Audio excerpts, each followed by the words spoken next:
Okay, guys, so sorry I couldn't be there today, but I still want to/need to talk to you guys about the story Cinderella by Anne Sexton. So, in the beginning of this telling of Cinderella, Anne Sexton tells a couple different versions of the story. So, for instance, the very first stanza says, "You always read about it, the plumber with the 12 children who wins the Irish sweepstakes, from toilets to riches." And then she goes on to tell a couple more versions of the story. The nursemaid, the milkman, and the charwoman. But in doing some research, all these stories had bad endings or were short-lived happiness. She always refers to it as that story, the one we all know. So, from the very beginning, we can tell that Sexton is unimpressed with the version of Cinderella and all the fairy tales that were being fed as reality, because as children, we don't distinguish really between the magical fairy tales, and we think that these things could really happen to us. So she decides to stick close to the Brothers Grimm version of the story, which is extremely violent and graphic. So we have that to look forward to. And once she starts the telling of her version of the story of Cinderella, her disdain for this being regarded as a fairy tale immediately comes out. So basically, her disdain for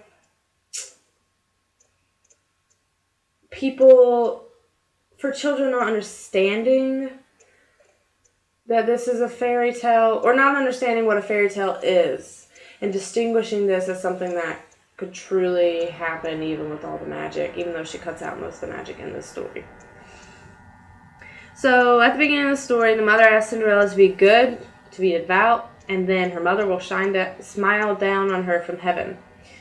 But, these qualities are quickly disregarded because she wants to win the prince's affections.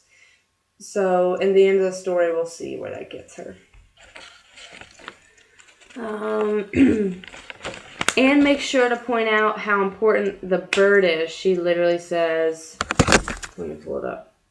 Something like, "The bird is important, my dear, so heed him."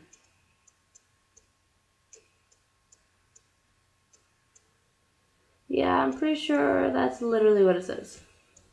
Yeah, "This bird is important, my dear, so heed him." That's literally what it says.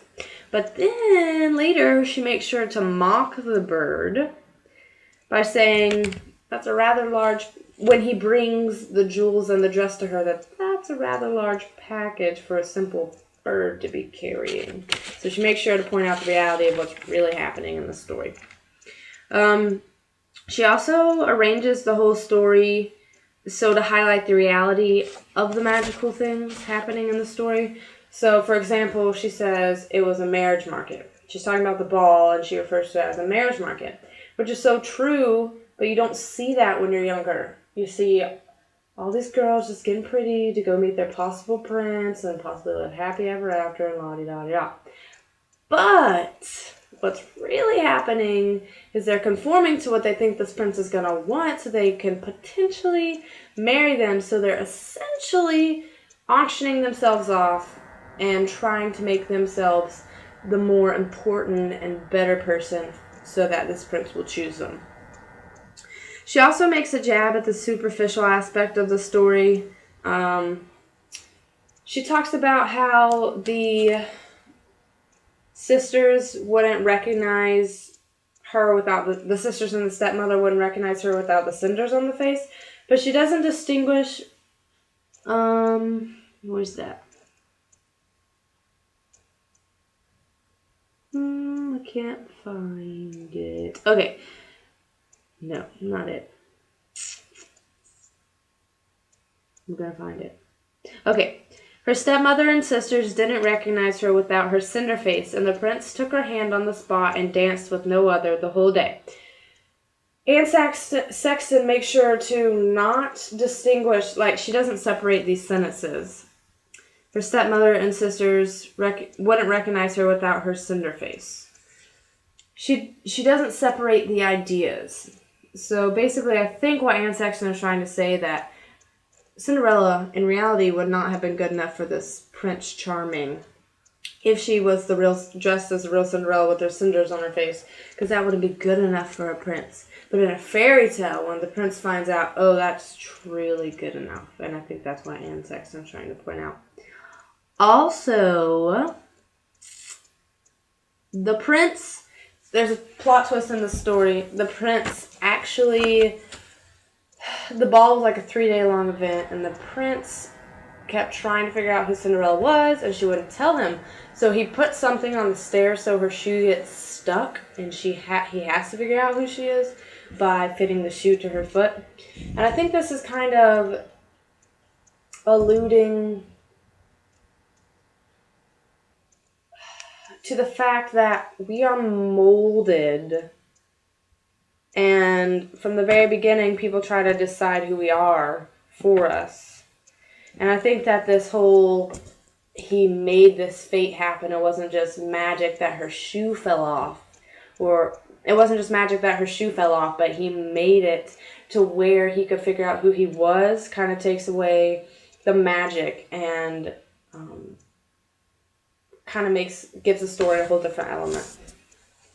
So in regards to popular culture, since it is closer to the Brothers Grimm version, one of the sisters cuts her big toe off and the other sister cuts her heel off. And the prince knows that it's not them, figures out that it's not them by the blood.